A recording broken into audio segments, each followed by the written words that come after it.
ஓம் ஆதிமா சிவசக்தி போற்றி. ஓம் நமோ நாராயணாய. அனைவருக்கும் வணக்கம்ங்க. உங்கள் அனைவரையும் இந்த 321வது சிறப்பு பதிவு கடவுளரின் ஒளிவட்டங்கள், கடவுளரின் தங்க ஒளிவட்டம், தெய்வீக ஒளிவட்ட ரகசியங்கள் என்னும் சிறப்பு பதிவில் சந்திப்பதில் மிக்க மகிழ்வடைகிறேன். நான் சித்தர் கீதா, மதுரையில் இருக்கிறேன். நான் 18 ஆண்டுகளாக அம்மன் ஆதிமா சக்தி மற்றும் ஆதிசிவன் மூலமாக சைக்கிக் ரேக்கி எனப்படும் உயரக ரேக்கி சிகிச்சையை செய்து வருகிறேன்.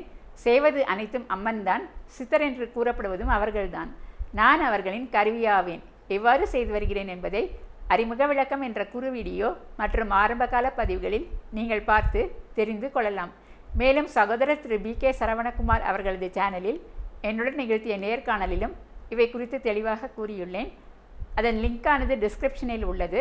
மேலும் எனது தொலைபேசி எண் 0452420851 இதிலும் தொடர்பு கொண்டு தங்களது சந்தேகங்களை தெளிவுபடுத்தி கொள்ளலாம். குமுதம் பக்தி மற்றும் ஆன்மீகம் இதழ்களில் குணப்படுத்திய வியாதிகள் மற்றும் சைக்கிக் ரேக்கி பற்றிய விவரங்கள் விளம்பரங்களில் தொடர்ந்து வந்து கொண்டுள்ளன. இப்போது நாம் பதிவுக்குள் செல்வோம். தெய்வங்கள், ஞானிகள் படங்கள், சிலைகளை காண்பிக்கும் போது தங்க நிற ஒளிவட்டங்களை நாம் காண்கின்றோம். ஒளி என்பது பிரமிக்கத்தக்க வேகத்தில் செல்லக்கூடியது. ஒரு வினாடிக்கு 3 லட்சம் கிலோமீட்டர் தூரம் அது பயணிக்கும். அதாவது கண்ணிமைக்கும் நேரத்தில் இந்த பூமியை 7.5 முறை சுற்றி வந்துவிடும். நாம் தினசரி காணும் சூரிய வெளிச்சம் எப்படி நமக்கு கிட்டுகிறது? சிறு சிறு ஹைட்ரஜன் வாயுக்களின் ஒருங்கிணைப்பே பெரிய அணுவாக உருவெடுக்கிறது. நியூக்ளியர் ஃபியூஷன் என்று ஆங்கிலத்தில் கூறுவார்கள். இந்த சேர்க்கையில் மிக அதிகமான ஒளி மற்றும் வெப்ப சக்தி உண்டாகிறது. இந்த படத்தில் நீங்கள் காண்பது போல் ஹைட்ரஜன் வாயுவின் ஐசோடோப்புகளான ட்ரிட்டியம், டியூட்டரியம், ஹீலியம், நியூரான் இவை ஒளி மற்றும் வெப்ப சக்தியை உருவாக்குகின்றன. சூரிய ஒளி தினமும் நொடிக்கு 3 லட்சம் கிலோமீட்டர் என பயணித்து அதன் கிரகமாகிய பூமியை 8 நிமிடங்களில் அடைகிறது. சூரிய ஒளி 3 வகை சக்திகளை கொண்டது. காணும் ஒளி, வெப்பம், ஹீட் மற்றும் அல்ட்ரா வயலட் கதிர்கள் UV. நாம் தினசரி உண்ணும் தாவரங்கள் சூரிய ஒளியை பயன்படுத்தியே உணவு உருவாக்கும். உலகில் உள்ள மனிதர்கள், ஜீவராசிகள் அனைத்தும் உயிர் வாழ சூரியனே அடிப்படை. தற்சமயம் சோலார் பேனல் மூலம் மின்சாரம் உருவாக்குகின்றனர். எவ்வாறு சூரிய ஒளி பூமியில் உள்ள அனைத்து உயிர்களுக்கும் முதன்மை சக்தியாக விளங்குகிறதோ அதேபோல் தெய்வீக ஒளியானது உலகை காக்கும் ஒளியாக, ரட்சிக்கும் சக்தியை உருவாக்குவதாக அமைந்து உள்ளது. மனிதனின் ஊனக்கண்களால் அதை காண இயலாது. ஞானக்கண், அதாவது புருவ மத்தியில் உள்ள ஆத்மாவின் மூலம் ஞானக்கண்ணானது செயல்பட ஆரம்பிக்க வேண்டும். அப்போது முதலில் நம்மை சுற்றி ஒளிவட்டங்களை அது உருவாக்கும். தெய்வங்களின் ஒளி பற்றி அறிந்து கொள்ள வேண்டும், உணர வேண்டும் என்றால் நமக்கு அந்த 3வது கண் செயல்பாடு மிக அவசியம். அதைதான் ரிலீஜன் இஸ் ரியலைசேஷன், அதாவது மதம் என்பது உணர்ந்து கொள்ளத்தக்கது என்று கூறுவார்கள். தங்க நிற ஒளிவட்டம் என்பது மிக மிக உயர்வானது. நமக்கு உள்ள 5 உடல்கள் பற்றிய விளக்கத்தை upgrade your self to 4th and 5th dimensions பதிவு 306இல் விவரமாக கூறியுள்ளேன். நாம் காணும் ஸ்தூல உடலை அடுத்த பிராண உடலிலேயே 7 சக்கரங்கள் செயலாற்றுகின்றன. அவையே ஒவ்வொரு மனிதனுக்கும் ஆறாவை உருவாக்கும். ஒவ்வொரு மனிதனின் செயல்பாட்டுக்கும், நல்வினை தீவினைகளுக்கும் ஏற்ப ஆறா, அதாவது அவனின் ஒளிவட்டம் மாறுபடும். சற்று சுருக்கமாக பார்ப்போம். இப்போது நீங்கள் காண்பது 7 சக்கரங்களின் நிறங்கள் ஆகும். அது விப்ஜிஆர் என்று சுருக்கமாக அழைக்கப்படும் வானவில்லின் வண்ணங்கள் ஆகும். மூலாதாரம், சுவாதிஷ்டானம், மணிப்பூரகம், அநாகதம், விசுத்தி, ஆக்ஞா மற்றும் சகசிராரம் என கீழிருந்து மேலாக சக்கரங்கள் அழைக்கப்படுகின்றன. பிறப்புறுப்புக்கு பின்பக்கம் முதுகுத்தண்டில் உள்ள மூலாதார சக்கரத்தின் நிறம் சிவப்பு. அடுத்து சற்று மேலே உள்ள சுவாதிஷ்டானம் நிறம் ஆரஞ்சு. தொப்புளில் உள்ள மணிப்பூரக சக்கரம் மஞ்சள் நிறம். இதயத்தில் உள்ள அநாகத சக்கரத்தின் நிறம் பச்சை. கழுத்து, அதாவது கண்டத்தில் உள்ள விசுத்தி சக்கரத்தின் நிறம் நீலம். புருவ மத்தியில் உள்ள ஆக்ஞா சக்கரத்தின் நிறம் கருநீலம். உச்சந்தலையில் உள்ள சகசிரார சக்கரத்தின் நிறம் வயலட், அதாவது ஊதா நிறம் ஆகும். இந்த 7 வண்ணங்களின் கலப்பாக அல்லது குறிப்பிட்ட நிறம் மட்டுமே அதிகமாக ஒரு மனிதனுக்கு ஆறா இருக்கும். அதன் மூலம் ஒரு மனிதனின் குணாதிசயங்களை, அவன் எப்படிப்பட்டவன் என்பதனை அறிய முடியும்.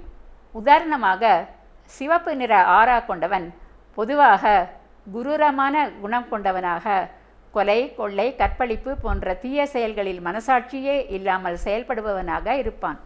நெற்றிக்கண், அதாவது ஆஞ்ஞா சக்கரம் திறந்து செயல்படும் போது கருநீல நிறத்தை நாம் கண்களால் காணலாம். அதன் கான்ட்ராஸ்ட், அதாவது ஒவ்வொரு வண்ணத்துக்கும் கான்ட்ராஸ்ட், அதாவது எதிர்வண்ணங்கள் உண்டு. கருநீல நிற கான்ட்ராஸ்ட் தங்க நிற ஒளிவட்டம் ஆகும். ஆக இந்த நிலையிலேயே மனிதனுக்கு சூரியனின் 7 வண்ணங்களையும் காண இயலும். மேலுள்ள சகசிராரம், அதாவது ஊதா நிறம் ஞானிகளுக்கான திறப்பாக இருக்கும். அது தூய வெண்மையான கான்ட்ராஸ்ட் நிறம் கொண்டது. அதி புனிதத்துவம் வாய்ந்தது. இப்போது கடவுளரின் ஒளிவட்டத்துக்கு வருவோம். விநாயகரை பற்றிய மிக பிரபலமான சமஸ்கிருத மந்திரம் கூறுவதை நாம் கேட்போம். வக்ரதுண்ட மகாகாய சூரிய கோடி சமப்பிரப நிர்விக்னம் குருமேதேவ சர்வ காரியேசு சர்வதா. இதன் விளக்கமானது, கோடி சூரிய பிரகாசம் கொண்ட வளைந்த துதிக்கையும் பெரிய உடலும் கொண்ட விநாயக பெருமானே, நான் அனைத்து செயல்களிலும் எவ்வித தடைகளும் இன்றி எப்போதும் வெற்றியே உண்டாக அருள் புரிய வேண்டுகிறேன் என்பதாகும். ஒரு சூரிய வெளிச்சத்தையே உற்று பார்த்தால் மனிதனுக்கு அதன் அல்ட்ரா வயலட், அதாவது யூவி கதிர்களால் கண்களில் பாதிப்பு ஏற்படலாம். ஆனால் 1000 சூரிய கோடி பிரகாசம் கொண்டவர் விநாயக பெருமான். அவரை நம்மால் காண இயலுமா? அதற்கு அவரே உதவினால் அன்றி காண முடியாது. இப்போது துருவனின் உண்மை கதைக்கு வருவோம். முன்னொரு காலத்தில் சுவேஅம்புவ மனுவின் மகன் உத்தனபாதா என்ற மன்னனுக்கும் அவரது முதல் மனைவி சுனிதிக்கும் மகனாக துருவன் பிறந்தான். அவருக்கு 2 மனைவிகள். 2வது மனைவியான சுருசிக்கு உத்தமன் என்ற மகன் இருந்தான். ஒருமுறை உத்தமன் தனது தந்தையின் மடியில் விளையாடி மகிழ்வுடன் இருந்தது கண்ட 5 வயது பாலகனான துருவன் தானும் அவ்வாறே விளையாட தந்தையின் மடி மீது ஏறினான். அது கண்டு கோபமடைந்த சிற்றன்னை சுருசி அவனை கீழே தள்ளி விட்டாள். இவர் மடியில் அமர உனக்கு என்ன தைரியம்? உத்தமனுக்கு மட்டுமே அது உரியது என்றாள். துருவன் அழுதபடி தந்தையை நோக்கினான். அவர்தானே சுருசியை கண்டிக்க வேண்டும். ஆனால் அவள் மேல் இருந்த மோகத்தால் அவள் செய்தது தவறு என்று தெரிந்தாலும் வாளா இருந்துவிட்டாள். அழுதபடி தன் தாயிடம் சென்ற மகன் துருவன் நடந்தது கூற அவள் அவனை சமாதானப்படுத்த முயன்றாள். இதற்கான காரணம் என்ன? எனக்கு ஏன் இவ்வாறு நிகழ்ந்தது என்று கூறுங்கள் அம்மா என்று கேட்டான் துருவன். அதற்கு, அது உன் பூர்வ ஜென்ம கர்மபலன் ஆகும். நீ முற்பிறவியில் யாருக்கோ இவ்வாறு செய்திருப்பாய். அந்த பாவத்தால் இவ்வாறு நிகழ்ந்தது. இதற்கு சுருசி ஒரு கருவிதான். ஆகவே இதை பெரிதுபடுத்தாமல் விட்டுவிடு என்றாள் சுனிதி. ஆனால் துருவன் அதன் பின்னர்தான் அவளை துருவி துருவி கேட்கலானான். அப்படியானால் அந்த வினையை நீக்க நான் என்ன செய்ய வேண்டும் அம்மா? கூறுங்கள் என்றான். நீ காட்டில் நாராயணனை நோக்கி தவம் செய்தால் அது நீங்கும். ஆனால் உனக்கு அந்த வயது இல்லையே என்றாள் சுனிதி. அதற்கு துருவன், அம்மா, தவத்துக்கு வயது தடை கிடையாது, மனமே தடை. என்னை ஆசி கூறி காட்டுக்கு அனுப்புங்கள் என்று வேண்டினான். மகன் ஞானப்பதையில் செல்ல வழிகாட்டிய அன்னை சுனிதியும் அஞ்சா நெஞ்சத்துடன் அவனை ஆசி கூறி நீ வெற்றியடைய வாழ்த்துக்கள் என்று அனுப்பினாள். ஆனால் காட்டுக்கு சென்ற துருவன் கடவுளை எங்கே தேடுவது, எப்படி தியானிப்பது என்பது புரியாமல் திகைக்க அங்கு நாரத மகரிஷி வந்தாய். குழந்தாய், ஆதிமூலத்தை காண்பது என்பது சாதாரண விஷயமா?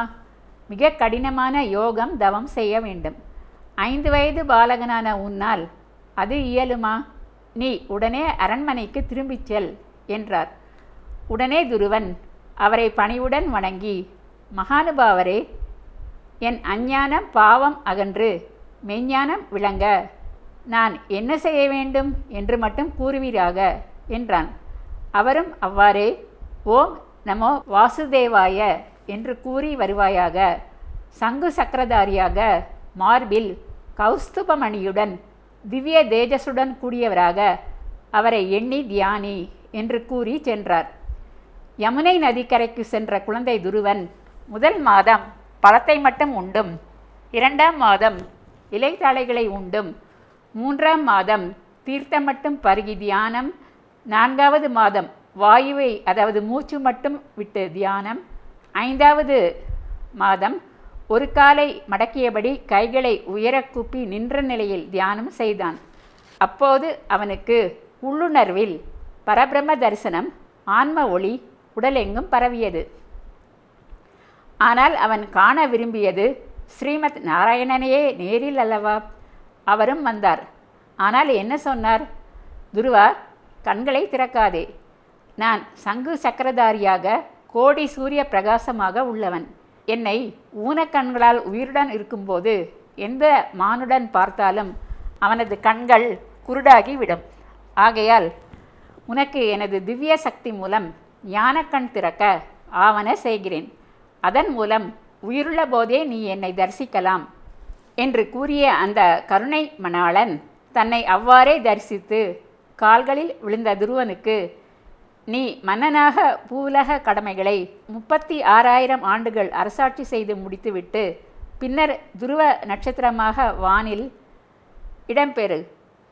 உன் தந்தை தற்சமயம் இறந்து விட்டாய். ஆக நீ இப்போது மன்னனாக திரும்பிச் சென்று பொறுப்புகளை ஏற்றுக்கொண்டு வாழ்நாளை நடத்து என்று கூறினார். அவ்வாறே செய்த துருவன் தனது பூவுலக கடமைகளை முடித்து 36,000 ஆண்டுகள் கழித்து வானுலகு சென்றான். அங்கு அனைத்து நட்சத்திரங்களிலும் மிக பிரகாசமான துருவ நட்சத்திரமாக ஒளிர்ந்து வருகிறான். தெய்வ காரியத்துக்கு உதவிய வீரத்தாய் சுனிதியும் விமானம் மூலம் வானுலகு சென்றார்கள். விஷ்ணு புராணத்திலும் பாகவத புராணத்திலும் இந்த கதை எடுத்துரைக்கப்பட்டுள்ளது. மூலப்பொருளான பரமாத்மாவும் செம்பொன் நிற ஒளியுலகில் உள்ளவரே. அவரே மும்மூர்த்திகள் மற்றும் பெரும் தெய்வங்களின் மூலம் ஆவார். ஆத்மாக்களான நாமும் சிறு ஒளி புள்ளிகளே. துருவனுக்கு நேர்ந்தது போல் பல கர்மவினை தடைகளால் ஆன்மாவானது இருளடைந்து உள்ளது. அவற்றை நீக்கும் வழிகளை, முக்திக்கான ஆன்ம பிரகாச வழிகளை இறைவனே பிரம்மபாபா என்ற ஊடகம் மூலம் கூறியுள்ளார். அவையே முரளி என்று அழைக்கப்பட்டு அனைத்து பிரம்மகுமாரிகள் நடத்தும் ராஜயோக மையங்களிலும் இலவசமாக கற்பிக்கப்படுகின்றன. யூடியூபிலும் சகோதரர் திரு BK சரவணகுமார் போன்றோர் இவற்றை சிறப்பாக நடத்தி கொண்டு உள்ளனர். துருவன் போல் நாம் நம் புருவ மத்தியில் அந்த பரமாத்மாவை நினைத்து தியானிக்க தியானிக்க இருள் அகன்று தங்க யுகம் அல்லது வரவுள்ள பொன்மயமான சத்தியயுகம் செல்லக்கூடிய வாய்ப்புகள் உருவாகும். அண்டசராசரங்களை கட்டிக்காக்கும் முப்பெரும் தெய்வங்களான பிரம்மா, விஷ்ணு, ருத்ரர், அவர்தம் மனைவியரான சரஸ்வதி, மகாலட்சுமி, பார்வதி, பிள்ளையார், முருகன், ஐயப்பன் போன்ற பெரும் தெய்வங்கள் சுய ஒளி பிரகாசமான கோடி சூரிய திவ்ய தேஜஸ் உள்ளவர்கள். இயேசு, புத்தர், முகமது நபி போன்ற இறை தூதர்களும் ஞானம் அடைந்த பின் தங்கமயமான ஒளிவட்டத்துடன் காட்சி அருளுகின்றனர். இது அவர்களது ஆன்ம பிரகாசத்தால் உருவான தெய்வீக ஒளிவட்டங்கள். மகாபாரதத்தில் தர்மர் நடத்திய யாகத்தில் ஒரு பாதி உடல் தங்கமயமான கீரிப்பிள்ளை வந்து ஒரு ஏழை பிராமண குடும்பத்தினர் உணவில்லாமல் உயிர் போகும் தருவாயில் கிடைத்த ஒரு படி அரிசி மாவை சோதிக்க வந்த விஷை கேட்ட இறைவனுக்கு தானமாக அர்ப்பணித்து விட்டதால் இறந்து முக்தியடைந்து புஷ்பக விமானத்தில் வானுலகு சென்ற கதை கூறும். தானம் அளித்தபோது சிந்திய மாவில் புரண்டதால் பாதி உடல் அதற்கு தங்கமாகி விட்டது. ஆனால் மீதி உடலும் தங்கமாகுமா என்று இங்கே வந்து உங்கள் யாகத்தில் பார்த்தேன், அப்படி ஆகவில்லை என்று கூறியது. தர்மரது மனதில் ஏற்கனவே தான் நடத்தும் யாகத்தில் தானே மிகுந்த புண்ணியவான் என்ற எண்ணம் இருந்தது. அதை தவிர்க்கவே இந்த மாதிரியான கீரிப்பிள்ளை வந்து கூறுகிறது. அந்த ஏழை பிராமண குடும்பத்தினர் செய்த தியாகத்திற்கு ஈடாக இந்த யாகத்தில் மக்களுக்கு நீங்கள் அளிக்கும் பொன்னும் பொருளும் கால் தூசுக்கு சமமாகாது என்று கூறியது. அதன் மூலம் தர்மரின் அகந்தை அறவே அகன்றது. ஆக தெய்வீக குணங்கள் இருந்தால் மனிதன் தன் சக்திக்கேற்ப தங்க ஒளி தேகத்தை பெறுவான், முக்தி பேரும் அடைவான். நம் வாழ்க்கை நம் கையில்.